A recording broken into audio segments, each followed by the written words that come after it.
Hi everyone and welcome back to my kitchen. In this week's video, I will be showing you how to make meatloaf using ground turkey. As we'll see, meatloaf is a pretty easy recipe to do and it tastes really good too. So let's get started making our meatloaf. Now the beauty of meatloaf is that really you can do whatever you want with it. There is a lot of room for being versatile when it comes to making a meatloaf. And so for this recipe, I'm not really going to give necessarily measurements. It's just going to be more guesswork, you can say. So first I've got my ground turkey in here, and the reason I'm using ground turkey is that it is lower in saturated fat compared to ground beef, which ground beef is more traditional when it comes to meatloaf. However, I don't notice much of a difference personally. Next, I'm going to use 1 egg. So crack 1 egg. We're going to end up mixing all of this up once I have all the ingredients in. All right, next for a carbohydrate, I'm going to be adding a little less than 3/4 cup of oats. The recipes that I was seeing for using oatmeal as opposed to bread suggested 3/4 cups, but that was for 2 pounds of ground turkey or beef. However, my package was a little less than 2 pounds, which is why I'm doing a little less oats. And then I cut up some celery, onion, and carrot in my veggie chopper, so I'm just going to go ahead and add that. It's a little more carrot heavy than I was hoping. I was actually going to add bell pepper to this, red bell pepper, but this is more of a traditional loaf, so might as well just stick to that. But again, because it's versatile, you really can add a lot of different things to your meatloaf.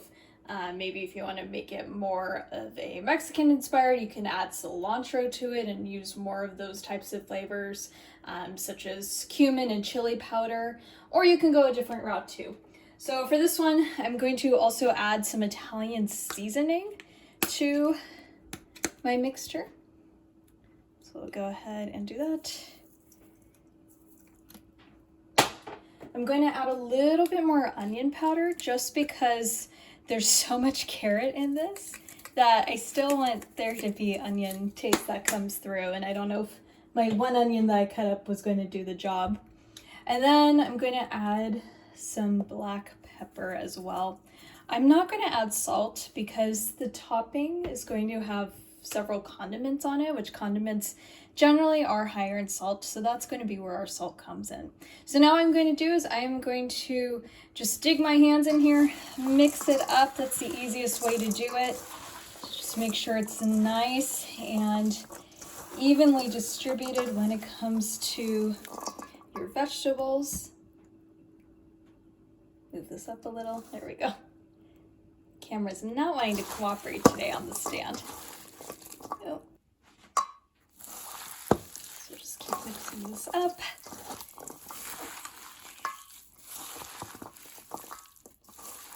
Which this is actually my first time using oats. I typically use bread, but I thought I would try something different just because I have heard several people who have made meatloaf with oatmeal recently say that they enjoyed it just as much as with bread. So I thought I would just give it a try for something different in our household. All right, so that looks pretty mixed up. So now what we're going to do is we are going to add this to a bread loaf pan.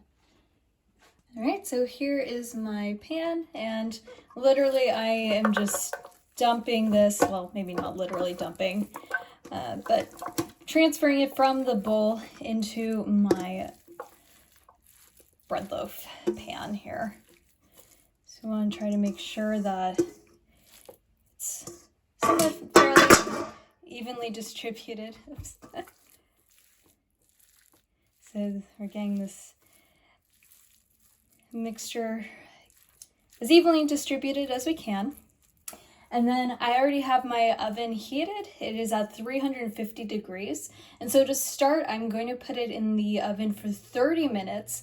Then I will take it out and put the sauce that's going to go on top of this onto the meatloaf and then cook it for an additional 30 minutes. Now that I am waiting for the meatloaf to cook for the initial 30 minutes, I am going to go ahead and get the sauce prepared just so that it is ready to go when the 30-minute timer goes off.